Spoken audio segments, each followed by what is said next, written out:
dangerous. Try not to think I said that.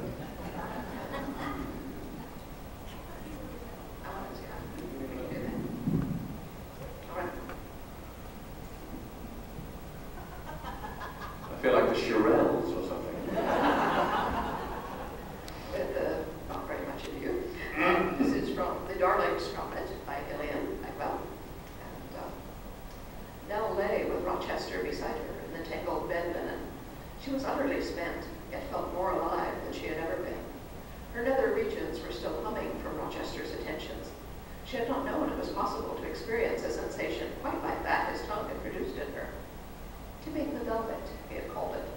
Certainly she had never imagined anything like that, an inexorable build to the shattering release that had had her gasping, bucking, pulling his head to her, never wanting it to end.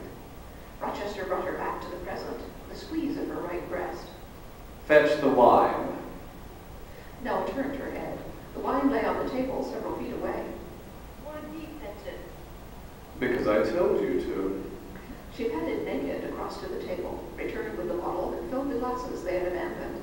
Propped against the enormous, down-filled pillows, she surveyed the bed and its trappings. I love this bed. It's so... This bed is your stage. From such a stage, you could do anything. Nell set the glass down and moved on her knees closer to him. He kissed her deeply, his tongue probing her mouth. He seized first one breast and then both of them, his fingers playing on her nipples, teasing and then pinching until she gasped. He looked intently into her eyes and pinched harder. Give me drink. She held the glass to his lips and then to her own. You've spilled. He used a finger to wipe a drop from her breast, touched it to her lips, and then thrust it into her mouth. Suck. Now use your tongue, too. Good. Now stop.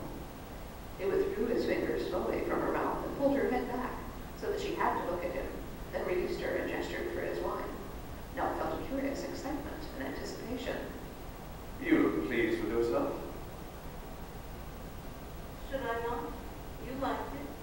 See, I've made you part again. She reached for his cock, but he stayed her hand. Yes, but I can make you better. So good that you can leave the feel of your tongue and throat on a man's tarts for days. Nell smiled at him, cat-like. Very well, my lord. What would you... She dumped between his thighs, her hands still moving lightly, her eyes looking up at him. Rochester shook his head, impatient. Do you not understand what power there is in that mouth, these sumptuous tits, that tight cunny of yours? Power to do what? Almost anything.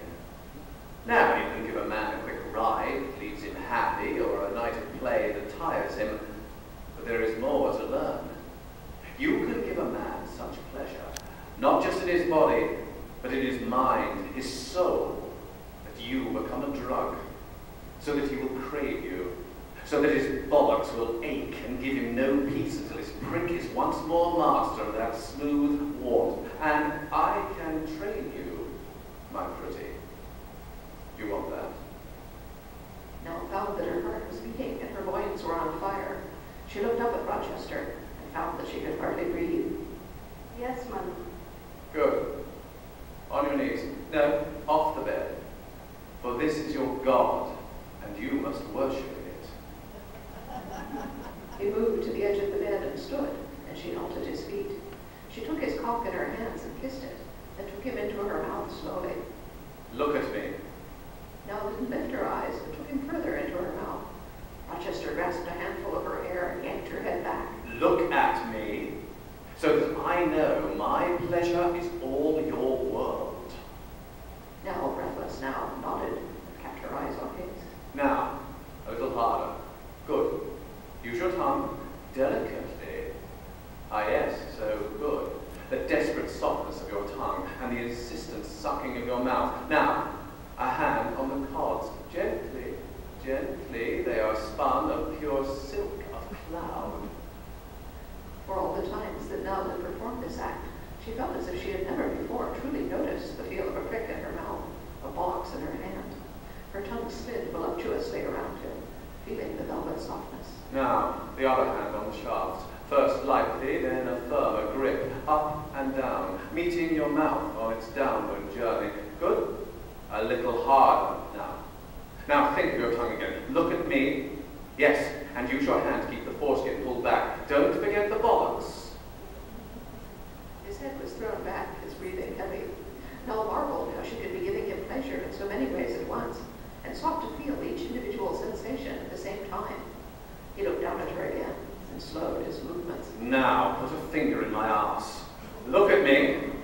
Let me see the promise of what is to come. Yes, gently, slowly. Now, take all of it in. Show me you're hungry for it. Your mouth moving, sucking hard, tongue caressing, hand on the cot. Yes, good. Remember, I am your God. Take me as far down your throat as you can. He guided her with a hand grasped in her hair, the other hand rolling and squeezing one of her nipples, which were hard as pebbles. Do you love my cock? Nell found that she did. Do you worship it, my arbor vitae, my tree of life? Yes, that too. And do you wish... Do you now wish for Holy Communion? Here it was, the culminating inevitability, and Nell did wish for it. Then you shall have it. Rochester came deep in her throat, holding her head fast with one hand, the other hand pinching her nipple hard. Swallow. Waste not a precious drop. Now look at me. Let me see it in your eyes. It's the nectar of life. Sweeter than honey, more potent than brandy wine, and what you crave above all else. Yes. Now, a kiss to finish. Obeisance to your lord. Nell did as he told her, her lips and nose grazing the damp and delicate flesh. Eyes on mine. She looked up at him, mouth still nuzzling.